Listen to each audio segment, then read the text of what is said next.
મુખ્યમંત્રી ભૂપેન્દ્ર પટેલે વિશ્વ ઉમિયાધામ ખાતે પાટીદારોનું ગૌરવવંતું રજવાડું સોનાની હાટડી પુસ્તકનું વિમોચન કર્યું। મુખ્યમંત્રી ભૂપેન્દ્ર પટેલે વિશ્વ ઉમિયાધામ ખાતે પાટીદારોનું ગૌરવવંતું રજવાડું સોનાની હાટડી પુસ્તકનું વિમોચન કર્યું। મુખ્યમંત્રી શ્રી ભૂપેન્દ્ર પટેલે અમદાવાદમાં વિશ્વ ઉમિયાધામ ખાતે પાટીદારોનું ગૌરવવંતું રજવાડું સોનાની હાટડી પુસ્તકનું વિમોચન કર્યું હતું। આ પુસ્તકમાં પાટડીના રાજવી દરબારો અને દેસાઈ ભાયાતોની આશરે 750 વર્ષની વંશાવલીનો સમાવેશ કરાયો છે। આ પ્રસંગે મુખ્યમંત્રીશ્રીએ જણાવ્યું હતું કે એકતામાં શક્તિ છે। જ્યારે લોકો એકતાથી કામ કરે છે ત્યારે મોટામાં મોટા કાર્યો સરળતાથી થઈ શકે છે।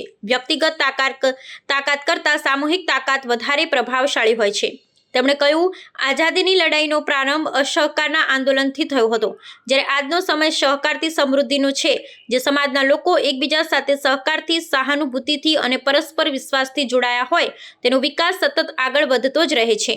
મુખ્યમંત્રીશ્રીએ કહ્યું કે વડાપ્રધાન શ્રી નરેન્દ્રભાઈ મોદીના દૂરંદર્શી નેતૃત્વથી ગુજરાત આજે દરેક ક્ષેત્રમાં પ્રગતિ કરી રહ્યું છે। આ માટે વડાપ્રધાનશ્રીએ સ્વચ્છતાથી માંડી સેમિકન્ડક્ટર અને ગ્રીન એનર્જી સહિતની બાબતોને પ્રાધાન્ય આપ્યું છે। શ્રી પટેલે વડાપ્રધાનશ્રીએ આપેલા નવસંકલ્પો વિશે વાત કરતા કહ્યું કે તેમણે ભવિષ્યમાં આવનારા પડકારોને નાથવા માટેના અભિયાન અત્યારથી જ શરૂ કર્યા છે। આપણે સ્વચ્છતાને સ્વભાવ બનાવી દેશના વિકાસની સાથે આપણી વિરાસતને પણ જીવંત રાખવાની છે।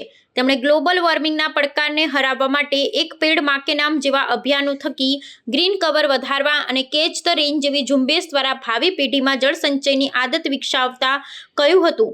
મુખ્યમંત્રી શ્રી ભૂપેન્દ્ર પટેલે વડાપ્રધાનશ્રીના વિકસિત ભારત એક્ટ 2047ના સ્વપ્નને સાકાર કરવામાં સૌને સાથે મળી દેશ અને રાજ્યના વિકાસમાં પોતાની જવાબદારી નિભાવવા અનુરોધ કર્યો હતો। વિશ્વ ઉમિયા ફાઉન્ડેશનના પ્રમુખ શ્રી આરપી પટેલે જણાવ્યું કે આઝાદી સમયે પાટડીમાં કડવા પાટીદાર સમાજનું એકમાત્ર દેશી રજવાડું હતું।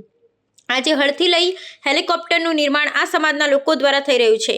તેમણે ઉમેર્યું કે મંદિરો એ શક્તિના કેન્દ્રો છે, ત્યારે વિશ્વ ઉમિયા ધામના નિર્માણમાં દરેક તબક્કે મળેલા સહકાર બદલ કેન્દ્ર અને રાજ્ય સરકારનો આભાર વ્યક્ત કર્યો હતો।